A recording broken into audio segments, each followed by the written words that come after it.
মায়ঙে বাঘকো বশ কৰি কুকুৰৰ পোহনীয়া কুকুৰ যেনেকৈ গৰাকীৰ পিছে পিছে আহি থাকে ঠিক তেনেকৈ মায়ঙে বাঘকো বশ কৰিব পাৰিছিল। এইবিলাক জালেৰে বাঘ বান্ধা হৈছিল। বাঘটোক মাতি মাতি লৈ যায় এটা পোহনীয়া কুকুৰৰ দৰে। যেনেধৰণে গৃহস্থ আগে আগে যোৱাৰ পিছত বাঘটো পিছে পিছে যায়, ঠিক তেনেধৰণে সেই চোৰাবেজৰো এনেকুৱা শক্তি আছিল যে বাঘটো তেওঁৰ পিছে পিছে গৈ সেই জালৰ ভিতৰত সোমাই যায়। এই হাবিখনৰ চাৰিওফালে যেতিয়া এন্দুৰৰ মাটি ছটিয়াই থৈ আহিব, তাৰপিছত বাঘ তাতেই থাকিব, তাৰ পৰা কোনো পধ্যে ওলাই যাব নোৱাৰে। ৰক্ষাবন্ধন ৰছী একোডাল তেওঁৰ পৰিয়ালৰ গোটেইবিলাককে পিন্ধাই থৈ যায়, নহ'লে সিফালে বাঘ ধৰাৰ লগে লগে ইফালে তেওঁ পৰিয়ালত ক্ষতি কৰে। মায়ঙত চোৰাবেজ নামৰ তেওঁৰ আচল নাম আছিল মহীকান্ত নাথ। এই মহীৰাম নাথ। মহীৰাম নাথ নামৰ এই মাজত যিটো প্ৰতিচ্ছবি দেখা হৈছে, এইটো মহীধৰৰ প্ৰতীক আৰু। তেওঁ কি কৰিছিল, এই ধৰক আপোনাৰ গাঁৱত ক'ৰবাত বাঘে গৰু মাৰিছে বা গৰু ছাগলীৰ নাশ কৰিছে বা মানুহক অপকাৰ কৰিছে, সেই খবৰটো যদি আহি তেওঁক দিয়া যায়, তেতিয়া সেই মুহূৰ্তৰ পৰা তেওঁ উপবাসে থাকিব। খবৰটো দিয়াৰ মুহূৰ্তৰ পৰা উপবাসে থাকি পেলাই তেওঁ কৰিব কি, একোডাল জৰি জাপ বুলি কয় বা ৰক্ষাবন্ধন ৰছী একোডাল তেওঁৰ পৰিয়ালৰ গোটেইবিলাককে পিন্ধাই থৈ যায়, নহ'লে সিফালে বাঘ ধৰাৰ লগে লগে ইফালে তেওঁ পৰিয়ালত ক্ষতি কৰে। আচ্ছা, তেনেধৰণে পিন্ধাই থৈ যোৱাৰ পাছত লাহে লাহে কি হ'ব, তেওঁ তালৈ গ'ল নহয়, গৈ পেলাই এন্দুৰৰ মাটি কিছুমান লয়। পথাৰত যে উঠাই থয়, পথাৰত বা ঘৰত যিবিলাকে এন্দুৰে মাটি তোলে, তেনেকুৱা ধৰণৰ এন্দুৰৰ মাটি কিছুমান লয়।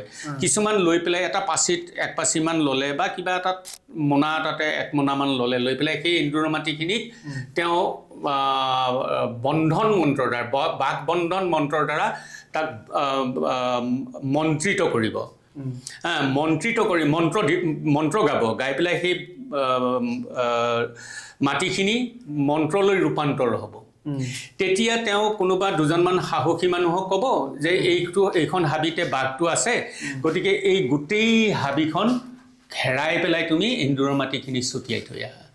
সেই মানুহকেইজনে গোটেই হাবিখনৰ চাৰিওফালে যেতিয়া এন্দুৰৰ মাটি ছটিয়াই থৈ আহিব, তাৰপিছত বাঘ তাতেই থাকিব, তাৰ পৰা কোনো পধ্যে ওলাই যাব নোৱাৰে। কেনেকৈ বাঘ বশ হৈ যাব। মায়ঙে বাঘকো বশ কৰিব পাৰিছিল। তাৰপিছত শুনক, তাৰপিছত কি কৰে, যদি কেতিয়াবা ঢেঁকী দিয়া বুলি কয়, এয়া জাল দেখিছে, এইবিলাক জালেৰে বাঘ বান্ধা হৈছিল। তেতিয়াতে কেনেকৈ বান্ধা হৈছিল, সেই যিখন হাবি, সেইখন হাবিৰ এফালে এনেকুৱা ধৰণৰ জাল কিছুমান পাতি তাত মানুহ ৰৈ থাকিব। ইয়াত আছে, মই এবাৰ দেখাবলৈ অনুৰোধ কৰিম। জাল কিছুমান পাতি পেলাই মানুহ ৰৈ থাকিব। তাৰপিছত যোনফালৰ পৰা বাঘটো যাব সেইটো খুলি থাকে, আৰু ইফালৰ পৰা মানুহে বিভিন্ন ধৰণৰ হুলস্থুল কৰি বাঘটোক খেদি লৈ গৈ গৈ গৈ গৈ যেতিয়া জালৰ ভিতৰত পেলাব, জালৰ ভিতৰত পেলোৱাৰ লগে লগে মুখখন বন্ধ কৰি দিয়ে, জালত বাঘটো বন্ধ হৈ যায়। কেতিয়াবা আকৌ চোৰাবেজে কৰে কি, বাঘটোক মাতি মাতি লৈ যায় এটা পোহনীয়া কুকুৰৰ দৰে। যেনেধৰণে গৃহস্থ আগে আগে যোৱাৰ পিছত বাঘটো পিছে পিছে যায়, ঠিক তেনেধৰণে সেই চোৰাবেজৰো এনেকুৱা শক্তি আছিল যে বাঘটো তেওঁৰ পিছে পিছে গৈ সেই জালৰ ভিতৰত সোমাই যায়। তাৰমানে মন্ত্ৰৰ দ্বাৰা বাঘকো বশ কৰি কুকুৰৰ নিচিনাকৈ লৈ যায়।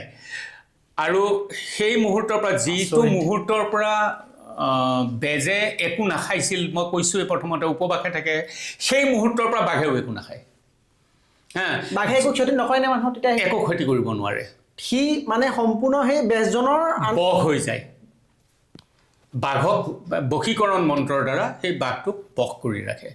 তাৰপিছত আকৌ হয় কি, কেতিয়াবা ধৰি লওক ঢেঁকী দিয়া বুলি কয়, ঢেঁকী টানি লৈ যোৱা বুলি কয়। তাৰমানে বাঘটোক খেদি লৈ যাবৰ কাৰণে ৰছীৰত গছৰ টুকুৰা কিছুমান বান্ধি পেলাই এনেকৈ হুলস্থুল কৰি লৈ যায়, আৰু জালত ভৰাৰ পিছত সেই বস্তুটো নাইকিয়া হৈ পৰে। আচ্ছা, তাৰপিছত ধৰি লওক এইখন হাবিত বাঘটোক জালত পেলাবলৈ অসুবিধা, তেতিয়া কৰে কি এই ওচৰৰ বেলেগ এখন হাবিলৈ বাঘটো নিব লাগে তেতিয়া কৰে কি ৰঙা খাগৰি কেইডালমান তেওঁলোকে